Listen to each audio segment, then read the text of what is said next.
Jadi memang ini sangat penting. Modalnya adalah komunikasi positif, ya baik. Jadi tidak negatif melulu yang hanya dilihat. Walaupun mungkin di tengah keluarga atau anggota keluarga ada beberapa atau ada satu yang melakukan kesalahan. Mungkin sebut saja contoh seperti itu ya Bu ya.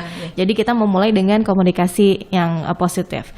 Nah komunikasi yang positif lebih luasnya seperti apa sih Bu Riana? Oke, Mbak Reni tadi menyinggung bahwa kadang dalam keluarga, atau nggak cuma kadang, bahkan sering gitu ya, dalam keluarga ada berbagai macam kesalahan yang dialami. Itu wajar Mbak Reni. Jadi kita sebagai orang tua tidak pernah belajar, tidak pernah sekolah tentang dunia keorangtuaan ataupun sekolah parenting, padahal itu merupakan salah satu peran yang berlangsung sepanjang hidup kita sebagai orang tua.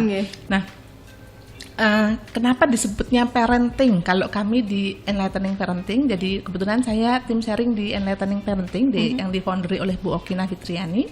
Jadi di sana kami diajari bahwa parenting adalah ilmu yang belajar tentang bagaimana kita sebagai orang tua harus selalu berproses untuk mengasah keterampilan dan kemampuan kita sebagai orang tua.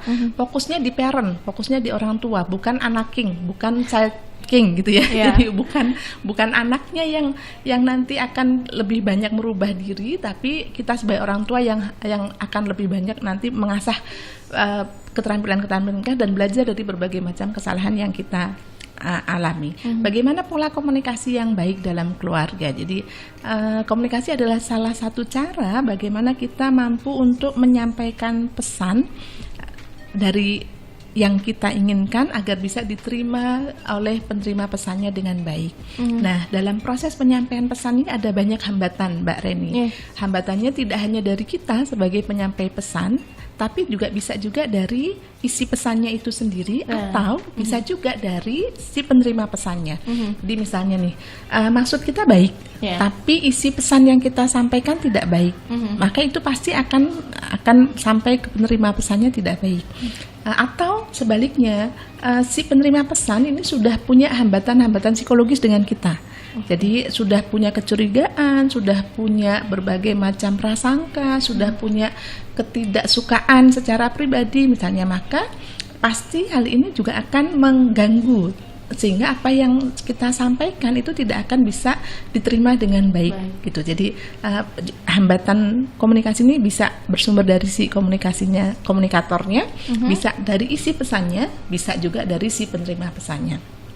Nah, komunikasi dalam keluarga itu ciri komunikasi positif dalam keluarga itu yang pertama, Mbak Reni. Jadi ketika kita ingin mengembangkan komunikasi yang positif dalam keluarga, yang harus ada dalam komunikasi itu adalah keterbukaan.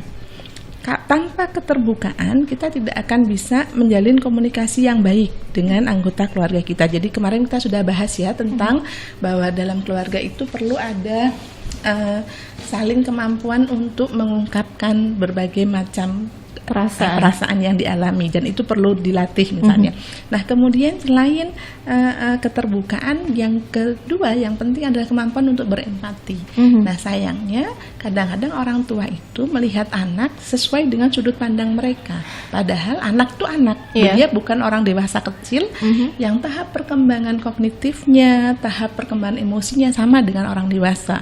Sehingga kalau kita tidak memiliki kemampuan empati dengan proses tumbuh kembang anak-anak kita, pasti kita akan selalu salah ketika menghadapi anak, karena sudut pandang kita adalah orang dewasa. Orang tua, sedangkan dia adalah anak-anak yang masih berproses, yang proses komunikasinya belum seabstrak, belum selogis orang dewasa, kemampuan mengelola emosinya belum sebaik orang dewasa, karena kemampuan emosi itu berkembang ketika prefrontal cortex di bagian depan sini, Mbak.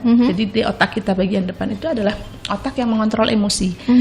Pada anak-anak, mereka otak emosinya sudah berkembang bagus, tapi kemampuan mengontrol emosinya karena prefrontal cortexnya ini masih dalam proses berkembang, maka dia belum akan mampu.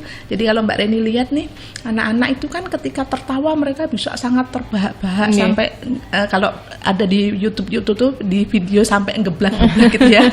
Atau ketika nangis dia bisa sampai sangat ekspresif, bahkan mungkin kalau marah mereka sampai temper tantrum, glinting-glinting di mall misalnya. pada orang dewasa nggak terjadi seperti itu. Kalau itu terjadi berarti ada sesuatu, something wrong pada orang dewasa itu.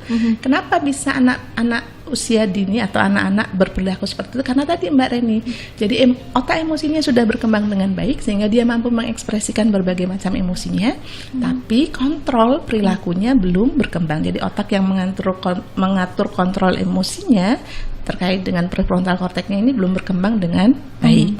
Nah, kemudian selain empati, kita juga perlu kemampuan untuk memahami tadi ya, jadi memahami tumbuh kembangnya, kemudian bersikap mendukung tadi, mengapresiasi. Benar. Kemudian juga perlu ada kesetaraan. Jadi ada 4 utama ini. Nah,